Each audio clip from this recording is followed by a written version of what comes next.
welcome, folks, to another exciting edition of the Michigan Panthers podcast. A couple more of those for the people. You better watch out because you're in the jungle now, baby. Just having so much fun with those. I am your host, FBI Tugboat. You ever made out with a tugboat? Let's get it going for the greatest sports podcast on the face of the planet, the Michigan Panthers podcast, here with the UFM, the United Football Media. We are reviewing previous week. That was week 3 here. It is April 22nd in the year of the Lord. No, year 2025. Excuse me. We are, we're going to be reviewing the previous week, a W against the second W of the year against the Memphis Showboats. We'll be reviewing the next week and maybe talking a little bit about player selection. Anybody who's watched this podcast plenty probably knows what I'm talking about. Now, we're not going to go through the entire. Thing here. We're not going to go through the entire highlights because it's like a 15-minute video and I don't want to do that. But what I'll do is kind of, give you guys an idea exactly how this happened. So we come out here 3 and out, and we decide to try a little fake action. Whoop! That's not where that ball's supposed to go. No bueno. And then still does get it off, but it only gets off to a couple yards after that. Now, they get out here, right here to the 20. Not much, a whole lot there. Well, what happens in the very next play? 2 plays from the veteran offensive coordinator. Absolutely no forward movement at all. Brutal. So this is third down. This is third down. They're not going to show it. This is third down. I believe that was Kwame Lassiter the second that comes out to the right corner over here. Gets questionable DPI call. They get up here. It's going to be 2 rushes in a row. Easy 6 points for the Memphis Showboats earlier. Well, I know what you guys are thinking. This is a Memphis Panthers podcast episode. Well, that's not a good. The good things essentially for the Memphis Showboats pretty much stop right there. After that missed hike on attempted punt fake, which sucks because I know Mike Nolan is really adverse to like these kinds of attempts, especially this early right here. Missed play right there. DPI gives them right there on the like 4-yard line or something like that. They rush it twice, get it all the way in, and then we went to work. Memphis attempted one field goal, the whole rest of the game, and they made it. As you can see, there you go. As you can see right here, that was pretty much it. We were up 14-9 at the half, and then nobody scored in the third period. No, they did not score in the fourth, and then we put up another 13 right there. Some crazy stuff. We just absolutely destroyed on the ground, to be honest. Let's go ahead and take it into the offense and hop on, really hop on into this one. Absolutely destroyed on the ground. This was a running back situation that was exciting, and it was dynamic, and it was hard to pin down, right? This was Bryce Perkins. I believe he got 6 of these attempts here in the first half. Or 5 or 6 of the attempts in the first half right there, and the majority, obviously, of those yardage as well, ending with a 6.4 average, which is insane for a quarterback, right? This was, this was McCrary. Nate McCrary took of these 11 snaps. This is pretty evenly divided, maybe a little bit first half heavy, given that Jaden Sheridan also took a few there. This just didn't really work out as well. Well, Jaden Sheridan came up. Both of these were for third down passes, and both of these, making the third down to move those chains. Jaden Sheridan went absolutely crazy last week in the running game. Didn't do as much this week. Still came up and still got it done in the passing game. Speaking of our running backs, this was the big man, dude, the big name, number 35, Toa, excuse me. This was all second half. Now, yes, this is a little bit of Mike Nolan bleeding clock. Yes, this guy went absolutely crazy. He got himself a TD. It's not 15 yards. It's not like he got the vast majority of these 53 yards on one single rush, ending with a 5.3 average. Insanity. Absolutely insanely. Taking a look at our receiving core here, Jalen Moore and Malik Turner getting 10 total targets between the two of them. About half of the attempted right here, and more than half, 2/3, obviously, of the actual completions going to Jalen Moore, Malik Turner. Now, Sayusi Mariner thought was gonna be targeted a lot more in here. Only got targeted twice. Took the one that he got for big yardage, 38 yards. That was not for the touchdown. That was Jalen Windermere on that longer one for 14 yards. Now I love Jalen Windermere getting involved as well. Didn't see as much Cole Hicatini, but still, I mean, three targets, 2 attempts for 34 yards, 17 yards per there. 17 yards per on the average isn't on here. I mean, that's fantastic. That's absolutely fantastic. I love to see our tight ends getting involved. This kind of continues the theme that we have multiple players in each positions and go forth and get it done. Let's go forth, take a look at the other side. We'll start with receiving. The simple fact that we held Jonathan Adams to 2 catches on 5 yards on 5 targets for only 21 yards is a W within itself. Like that is fantastic. Jonathan Adams is incredibly talented, and Kwame Lassiter has come forth, got targeted in the end zone, but I mean, 3 targets, 3 catches, but only 3 yards is pretty good. Kwame Lassiter, the second, is easily the number 2 target here as well. After their running back and whatnot. Taking a look at the rushing stuff, the simple fact that the only player that got more than got 30 or more yards is E.J. Perry. Now, E.J. Perry has shown he's got a little bit of wheels on him. This was mostly off of some fantastic secondary coverage, and then E.J. Perry just scampering forward, long of 7 right here. I feel like that was like a decent standard, and this was just to try and get whatever yards they could. E.J. Perry, if I remember right as well, scampered twice on 3rd down situations, almost knowing that he wasn't going to be able to get it. It was like 3rd and 9, 3rd and 10, something like this, and was not able to go up and ultimately move the chains. Only made it a little bit of a shorter punt for the Memphis Showboats, which obviously teams have shown they don't even really prefer that much in this league, given the punt rules and how penalties go with them if they don't land it within certain zones, right? Deneric Price held to 24 yards and 7 carries. Caboldi, the number 2 here, 1.4, fantastic stuff. Deneric Price, the only touchdown of this entire game. This was inspirational. This was a fantastic game. I feel like this scoreline could have been a little bit different. Entirely scoreless 3rd period right here. Let's take a look at the defense.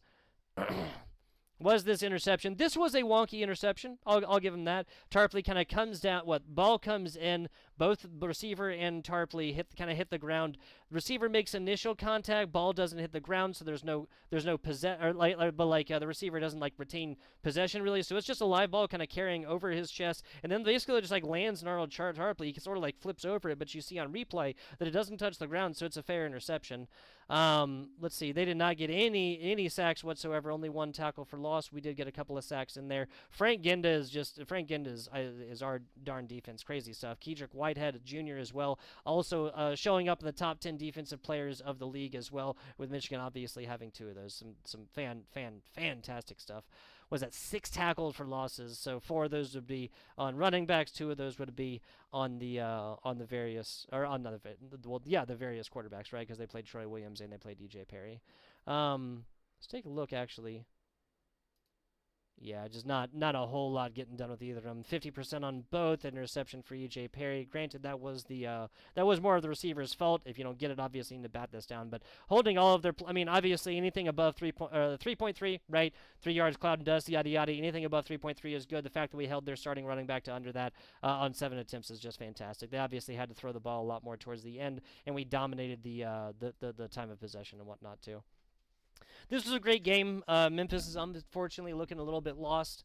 I think that the Memphis-Houston game will be pretty good. Houston's obviously found a little bit. They took Sims, a new quarterback in there has been getting it done.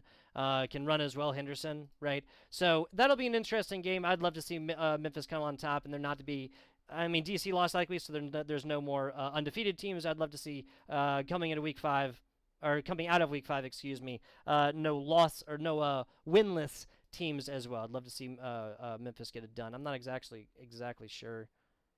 Oh, against the Stallions, I would absolutely love to see that one. Whether or not we will see it, we'll be seeing. This was a. I'm not trying to say this in a kind of smack talky way against the Memphis Showboats, but this just kind of seemed like another day at the office. This could have been over in Memphis as well. Week 1 we beat them by 14 points. Week 2 we beat them by 18.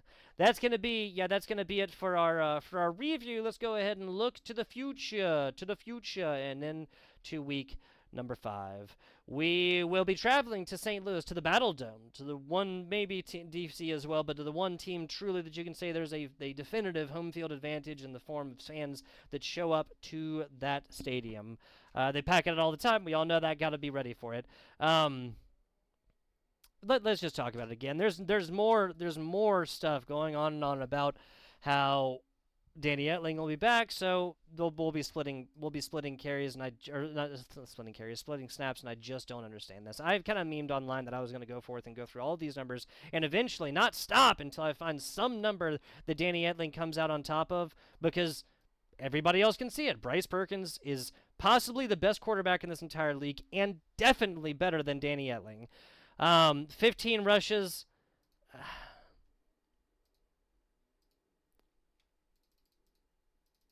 24.7 averages per game. This man started and got the majority of the first 2 games. 201.8. 119 rushes versus 15. Literally 10 times. Wait, not 10 times. 8 times or something like that as many rushing attempts. I just don't get it. Okay, let's look at passing. All right. 69%. Nice. For 4 touchdowns and has thrown 1 interception. Hang on. I'm not sure why it's not. I'm not sure why it's not showing that. Just take a look at the rating. Average 172 a game. So, and again, this is the Bryce Perkins starting, by the way, folks. Look at the rushing. 26 attempts, 129. Like 2 attempts. Like it's hard to even entertain the conversation. It is hard to even entertain the conversation. I do not know what is going through Mike Nolan's head. I simply don't. Taking a look at St. Louis, let's take a look at the first thing we got to talk about. Obviously, Max Duggan came on in for Oh my God. Manny Wilkins and Max Duggan, came on in for Manny. Manny got injured. Manny will not see here. Now, the St. Louis Battlehawks obviously bringing on a second one. Whether or not we will see that new one starting or we'll see Max Duggan, that is yet to be seen. But regardless, I think it's fair to say that any team losing their starting quarterback is not going to be fantastic looks for the... Why is this doing this?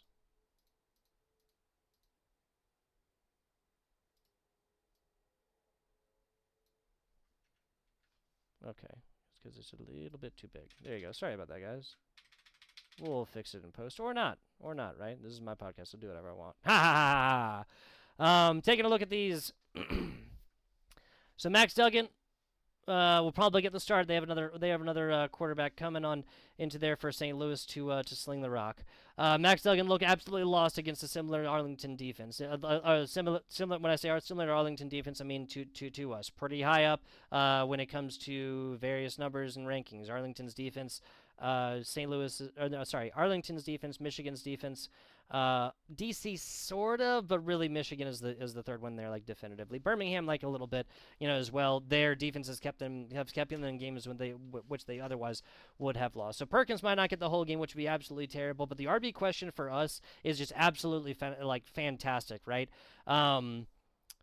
Given that we have 3 different running backs and a running quarterback, if Perkins gets the entire game, they can go forth and just do fantastic things on the ground. Jaden Sheridan showed that they can take it as well. Tawa and McCreary both can just absolutely run the rock and run timeout when the time becomes necessary, because Mike Nolan is very much that game player, right? Not going to be taking risks necessarily once we're up, then it's the 4th quarter. We're definitely going to be running timeout until that last 4 minutes, like 100%, like as best we can, right? That's just what Mike Nolan does. It's not exactly sexy football, but it is football, and it's smart football, and it wins games, all right? Now, so that's a huge question for St. Louis to answer. Will they be able to handle a two running back set and constantly having to make a decision? Is it this running back? Is it this running back? Is it the Bryce Perkins, the quarterback, running, or is it Bryce Perkins passing? Right. The play action is going to the answer. The question of who's going to win this game 100%. This is, of course, in the Battle Dome as well. Already mentioned that one. The one true home field advantage, I feel like, of any of the 8 here within the UFL. Now, let's take a look at the numbers right quick. The numbers, basically. What do they mean? Now, take a look at the top 2 rushing teams, St. Louis Battlehawks and the Michigan Panthers. Well, St. Louis Battlehawks just got their number 1 rusher just stuffed. Honestly, 20 attempts on 60 yards. That's just 3 right there. This is Jacob Sailors is a guy that should be averaging 4.5, 4, at least the way that people talk about him, like consistently, right? We are number 2 rushing with the best quarterback, the best rushing quarterback in the league, hands down, possibly the best quarterback in the league, only getting to start and play an entire 1 game. Right? Obviously, we saw Perkins in Game 1, Game 2. Those majority Etling. Game 3, a little bit different story in Game 4. Game 3 with Etling going out. Etling did steal some of those snaps and whatnot, and we only saw Perkins for the majority of it, right? So that I feel like that should answer the questions just right here. This game is going to be answered on the ground. It's going to be answered by defenses, and I really do feel like we have more answers than St. Louis does, especially if it's just the Jacob Sailor show. Well, we can shut that down easily. We just did it with other running backs, and we'll do it again this season. Absolutely. Now, take a look at the team passing stats. St. Louis Battlehawks, all the way at the bottom. All the way at the bottom. They have thrown 1 touchdown so far this season, and they have thrown 5 picks. And Max Duggan is coming in here. This game will not be won by St. Louis through the air. I can tell you that much. Let's take a look at our... oh, hang on. Where's it? Is that total? Yes, it is. So, come on. There you go. Rushing defense. Oh, who's there? Up at number 1 is the Michigan Panthers. We've allowed 2 so far. There's St. Louis down at 5, allowing... I mean, it's only 12 extra yards a game, but we do it, and they actually do it on less attempts, right? So they're allowing... No, excuse me. They're allowing 12 more yards a game on 10 less attempts right there, allowed, right? Taking a look at the passing defense. There they are at number 2, right? There they are at number 2. I'll respect where we are at number 4. They have allowed 2 extra touchdowns and gotten 1 extra interceptions. We have allowed 2 less touchdowns and gotten 1 less interceptions. These are the kind of numbers that I'll take 100%. We're number 2 in rushing offense there, number 5. This game, yeah, and especially given the quality of the teams that the St. Louis Battlehawks have played. Oh, where's it at? Where's it at? Here we go. Bam! This is the best team they played so far. Let's take a look at Week 3. DC Defenders. We just saw them get proven to be a mid-team last week. They got beat by 12. Abram Smith has not been the truth this season. Taking a look. Oh, the Brahmas. Oh, you mean the ones that just barely got a W last season, proving the DC is not super great? Okay, well, they beat them, right? Taking a look at week number 1. Oh, that's right. That's right. The St. Louis Battlehawks played the worst team in spring football in 40 years. So, these are inflated numbers, right?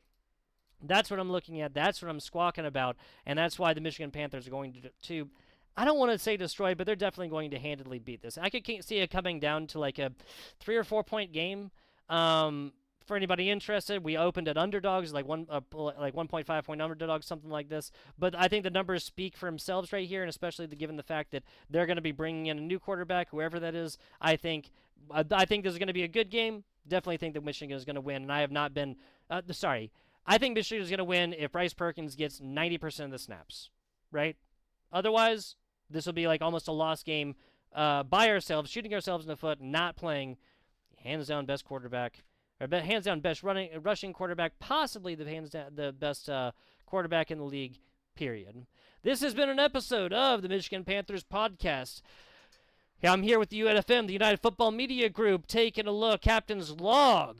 That is, my captain. That is Brandon over there running the podcast, doing the Lord's work for the Memphis Showboats. Obviously, me down bottom there, the Michigan Panthers Pod-cast, FBI_tugboat, literally everywhere. You can see it in the top left over there as well. Taking a look, Roughnecks Rundown. They have something to be happy about, taking a W down against the Memphis Showboats last week, right? Playing a decent game against the Birmingham Stallions last week as well. Follow Ace at aceufm.com. Taking a look, defending a football show as well as tell me about it. We got a couple of doubled up on the DC Defenders here as well as the Brahmas bullpen. Now Josh over there covers the San Antonio Caballeros as well. A little arena football action. So if you're interested in that kind of stuff, check them out. As it is, I'm FBI_tugboat. Follow, like, subscribe, all that fun stuff if you so choose. And I'll catch you on the flip side.